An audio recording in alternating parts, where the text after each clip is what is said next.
Warning. Gory Storytime is a horror movie review show by a son and his dad who thought that letting his 5-year-old watch scary movies was acceptable.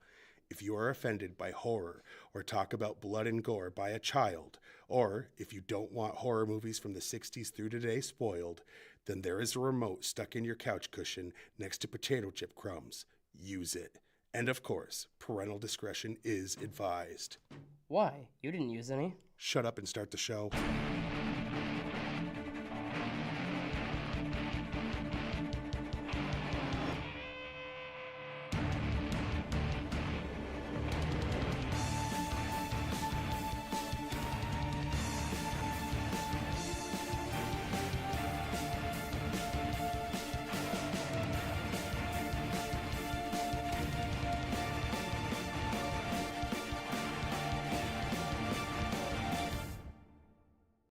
Welcome to Gory Storytime. I'm your host, Jason.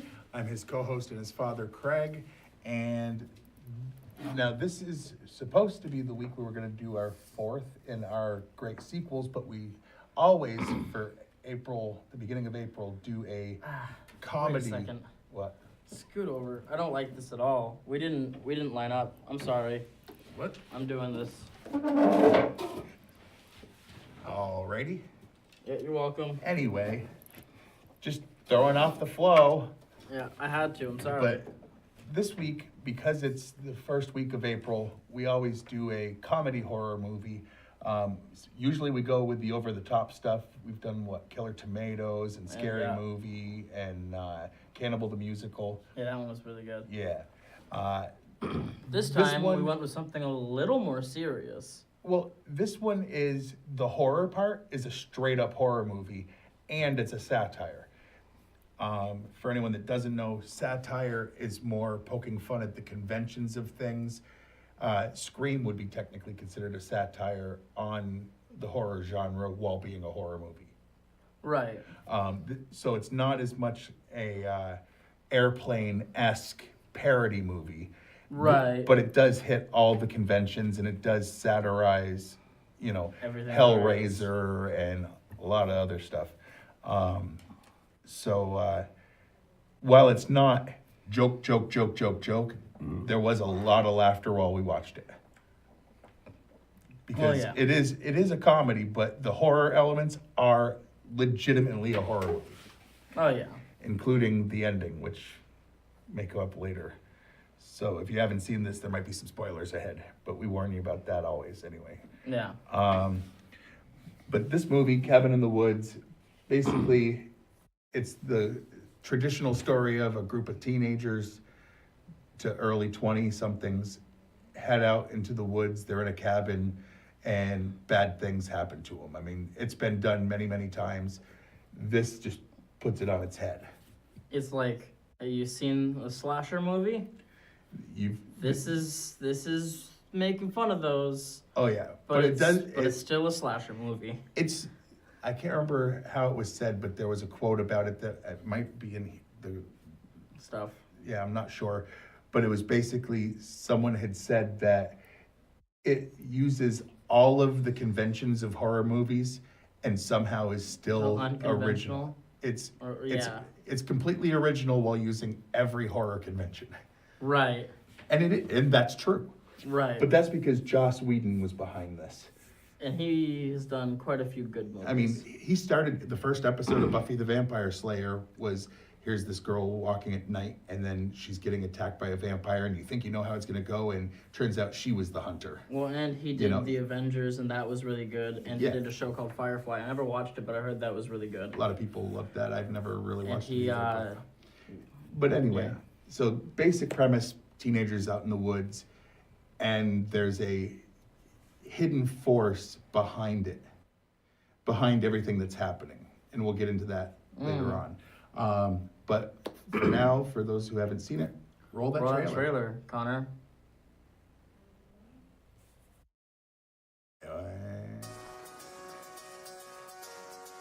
Everybody ready? Get the show on the road!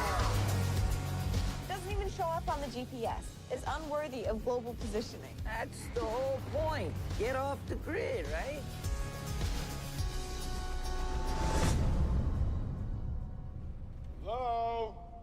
I'm thinking this thing doesn't take credit cards. Sign says closed. We're looking for, what's it called? Tillerman Road. To get you there, getting back.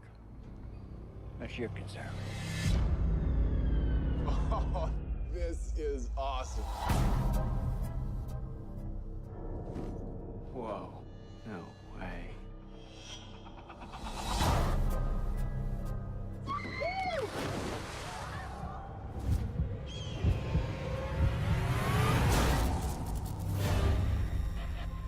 The lambs have passed to the gate.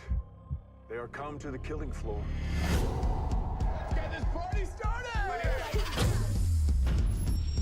I seriously believe something weird is going on.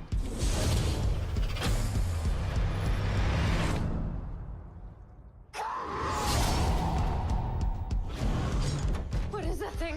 We have to stay together. This isn't right. We should split up. Yeah, good idea.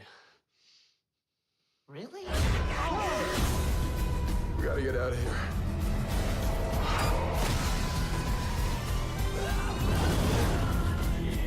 Somebody sent those things here to get us. You're missing the point. They want to see us punished.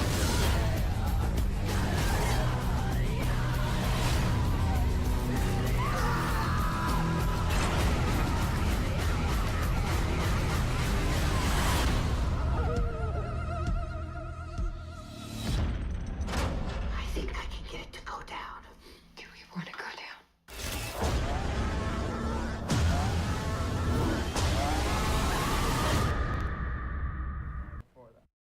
Anyway, all right. Now, before we get into the behind the scenes, we got to give a shout out to our sponsors. real sponsors. These are actual things that really exist, and we'll see with this first one. I'm not sure if it's as much of a joke as it should be. Oh, I mean, darn. what?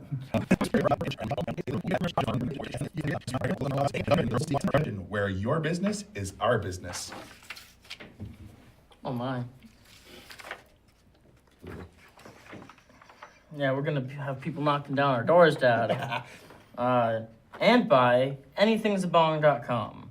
At Anythingsabong, we pride ourselves on providing. Can you say that clearer? Because it almost sounded like you said bung. And that Yes, and anythingsabong. That's what I said. No. bong. And by anythingsabong.com. Thank you. At Anythingsabong, we pride ourselves on providing smokers with discreet weed smoking devices. From our wake and bake coffee cup bongs to our PS4 controller bongs, we have you covered. Food bongs, book bongs, DVD bongs, what? And more. That's anythingsabong.com. Check out our spring bake sale. Spring break, spring bake sale. See? Yes. Half off backpack bongs and more. Remember, if you can tote it, we'll let you toke it. All right. Now, let's get into the behind the scenes secret information about this movie. You want me to go first? Yeah. All right. The movie's opening was a deliberate attempt by filmmakers Drew Goddard and Joss Whedon to confuse the audience and make them think they walked in to see the wrong movie. How nice of them. When Jules kisses the wolf head on the wall, the wolf's tongue is covered in powdered sugar to give it a dusty look and to make the scene tolerable for Anna Hutchison. I will tell you, this and this, which are yours, are the same fact. This is just a better version. Oh, this one? Yeah. So I would skip that one. Okay. I'm just saying. Okay. The thermal coffee mug / bong was a fully functional mug and bong as portrayed in the film. The prototype cost $5,000 to make. Oh my god. Drew Goddard and Joss Whedon wrote the screenplay for themselves after both came off failed film projects. They locked themselves up in a hotel room in order to challenge themselves and wrote almost the entire script in one weekend. Much of Drew Goddard's inspiration for this movie came from his upbringing in Los Alamos, New Mexico, a place filled with scientists and coworkers all going about their business and living seemingly routine, ordinary lives, even though they were building nuclear weapons that could potentially destroy the entire world. He talks about this in DVD special features, interviews, and commentary. Kevin, one of the monsters in the whiteboard, is a tribute to the Elijah Wood character of the same name from the movie Sin City and the original Frank Miller graphic novel. During production, MGM saw dailies of a scene where Chris Hemsworth instructs his friends. On the basis of his performance, they signed him on for Red Dawn, the remake from 2012. 2 days later, Hemsworth was also chosen to play the lead in Thor. Both Red Dawn and The Cabin in the Woods would eventually be delayed for several years when MGM went bankrupt and were finally released a year after Thor. The being with the golden sphere is named in the credits as Fornicus, Lord of Bondage and Pain. Oh. Yeah. So it's not Pinhead. Fornicus. The Latin that Dana reads from the diary is dolor supervio caro, dolor sublimis caro, dolor igneo animus, which means pain outlives the flesh, pain raises the flesh, pain ignites the spirit. After the film was shelved due to the studio's bankruptcy, even director Drew Goddard, producer Joss Whedon had little faith in it until Lionsgate saw the finished film, loved it, and picked it up for release. Fran Kranz received extensive prop and behavior training in order to capture the stoner persona of Marty. He received a 2-hour joint rolling session and a separate bong lighting session from expert consultants. Cheech and Chong were on set, I bet. No. Right, but what it sounds like is they A got joint him rolling high. and bong lighting specialist. So a stoner. Right, they just got Which a would bunch be of like- stoners to teach them how to be a So stoner. basically they just in LA walked out and went, hey, anybody. Well, In addition probably. to the famous travel mug bong, a number of more subtle marijuana paraphernalia appear in the film, including Marty's stash, his secret stash, a smaller pipe, a tulip joint, and a joint kept in the pocket of his pants. The prop crew even designed the film's own brand of rolling papers, Smiling Buddha. The scene where Kurt asks Jules about the textbooks. What are you doing with these? Who gave you these? Who taught you about these? And she answers, I learned it from you. Okay, I learned them from watching you, is a takeoff on a 1987 anti-drug PSA where the father confronts his son about drug paraphernalia and gets a similar answer. The film's release date was postponed due to the studio wanting to convert it to 3D, despite objections from Joss Whedon and Drew Goddard. These plans were eventually scrapped and the film was released only in 2D. Yeah, this wouldn't need 3D. No. Maybe the final scene would have been cool, but everything else, eh. Drew Goddard's directorial debut. His first day as a director was the scene at the gas station, which proved to be an immediate challenge since the set was unexpectedly covered in snow. The blood spewing out of the merman's blowhole was a very late idea to make it into the film. The director jokes that the blood shot out for 9 minutes, but only the last 10 seconds of the shot were actually used. Oh my, that is a lot. The indiscernible signs Tom Lenk holds up on the monitor were intended to be visible and read, "Help me, I'm in the utility closet. A dragon bat has my scent. I'm Ronald the intern." Drew Goddard attempted to zoom in and make them readable to the audience, but it simply was not possible.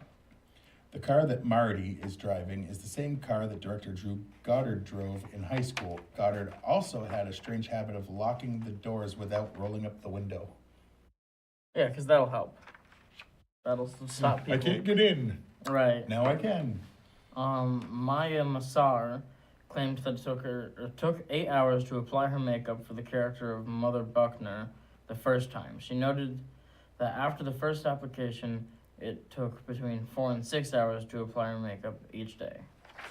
And Jamie Lee Curtis was considered for the role of the director, but it ended up going to Sigourney Weaver. I could see both of those being perfect choices for that. Yeah. So, I mean, they're both known for classic horror movies, Yeah. whether it's Halloween or Alien, like, and series. Classic Series. horror series is Right. all right. Oh yeah, on the Rotten Tomatoes score, the people have it at 74%, which I was actually surprised it was that low. Only because People usually like these things more. This is considered like groundbreaking because of the way they. Yes, it's a parody or satire. I mean, but it's also a straight up horror movie, including the twist at the very end.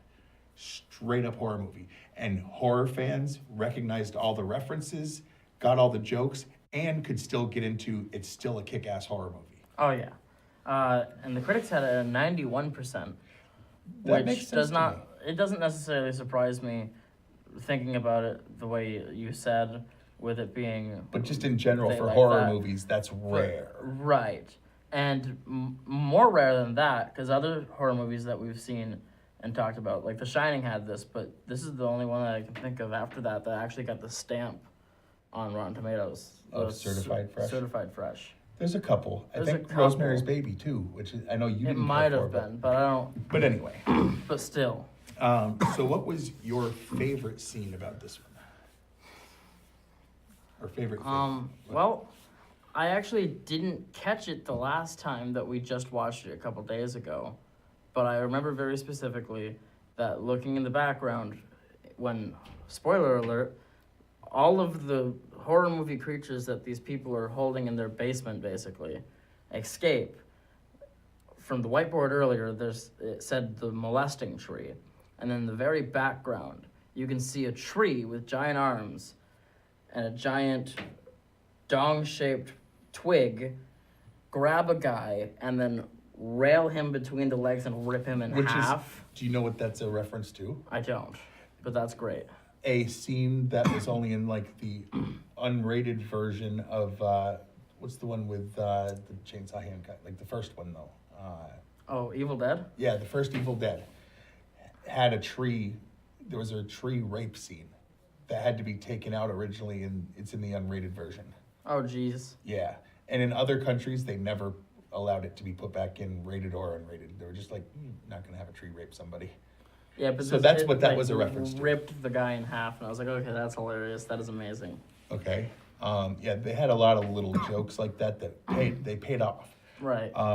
My thing is, I would have to say, if I had to pick a scene, man, I can't even say because there's so many scenes that I like. I guess I like right off at the beginning because the trailer makes it look like a straight up horror movie, which Yes, we it discussed. But when it showed the guys at the very beginning going through a warehouse, and I've talked about this with you, on a little cart, like a golf cart, and they're just talking nonchalantly about, hey, you want to come over for, a barbecue this weekend? And all of a sudden it stops and you just hear this loud scream and like scary music, and it's a cabin in the woods. It's like, dung, as they're literally doing the most average non-horror thing. And it's like, that was like, this is our way of letting you know, this is not what you think you came to see. Right. What's your least favorite part? My least favorite part. I'm glad that it's hard for you to think of one because it is so good. It's a good movie. It really is. And it's hard because like some of the things I'll be like, oh, this was my least favorite, but then I think, oh wait. But that fits with this so well that it can't I don't be. hate it that It's bad. not that bad, right? I guess I'd have to say it was a missed opportunity that they didn't have in the movie. Cthulhu, right? Because he's known as like this big bad entity in horror things. But so like, I mean, it kind of. I mean, without. I mean, I don't know. I don't want to spoil too much, but like the very last that could thing be one of could have the been, things at the end. You know what I mean? Because it wasn't just one thing that was supposed to. Right, but like I think there was like a squid thing, and they didn't take the opportunity to make it him or like something like that. And But again, they didn't really use any specific other people's horror thing. But like they could have made it like they parodied like a Hellraiser. clear... They had instead of the but cube, they didn't it was a ball. because it was Fornicus. Yeah, instead of Pinhead. but it was a guy with saw blades in his head, and he had a round ball puzzle box instead of a square puzzle box. Like, And I guess it makes sense that it would be Fornicus because yeah, in the box, it was like a sexual thing. absolutely. So I guess that makes sense, actually. My least favorite thing probably was when, I don't know, I guess seeing the very last shot,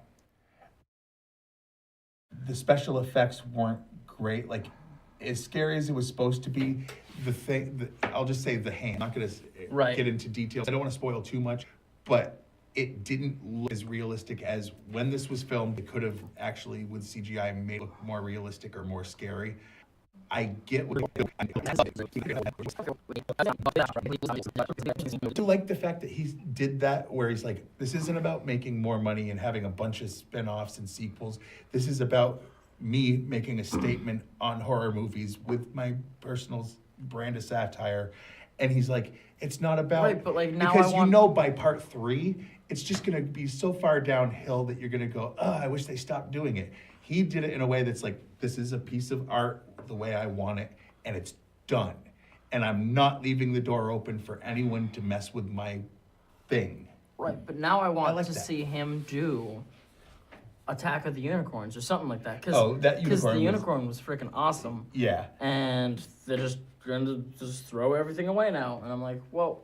Well, I am going to rate it 9.5. It's not perfect, Certainly but because it had such an impact on me as a horror fan, because of the way he approached it, I thought it was just an amazing new thing. It's kind of like when you first see found footage, it was amazing. And then they overdo it. He did something in such a way that I haven't seen it repeated. There's they haven't done it since. I mean, Tucker and Dale had, like, from this point of view, it's a totally different thing. That's but not that what was this a straight up comedy. Yeah, with gore. Gore, but straight up comedy.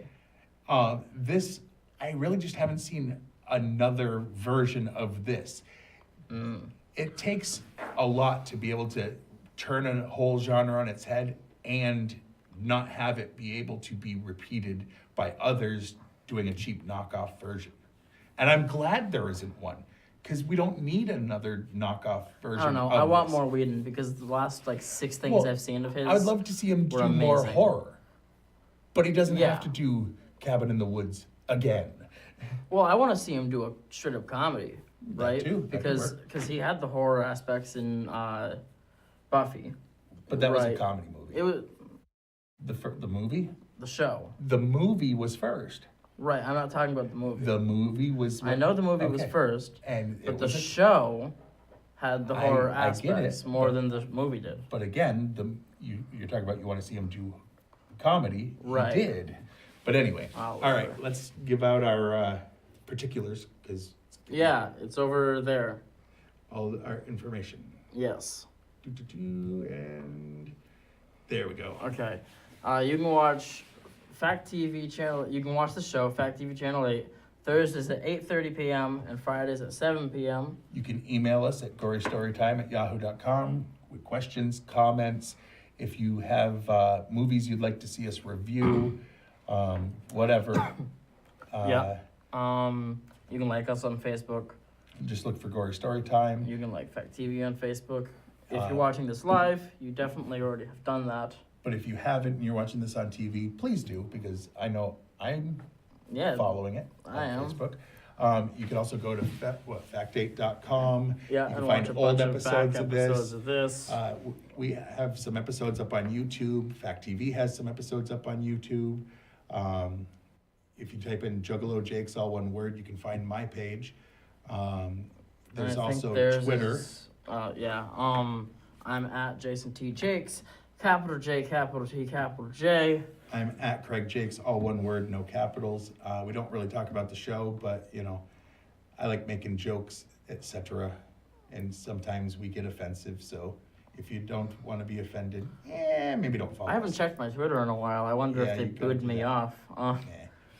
All right, so until next time, I'm your host, Jason. I'm his co-host.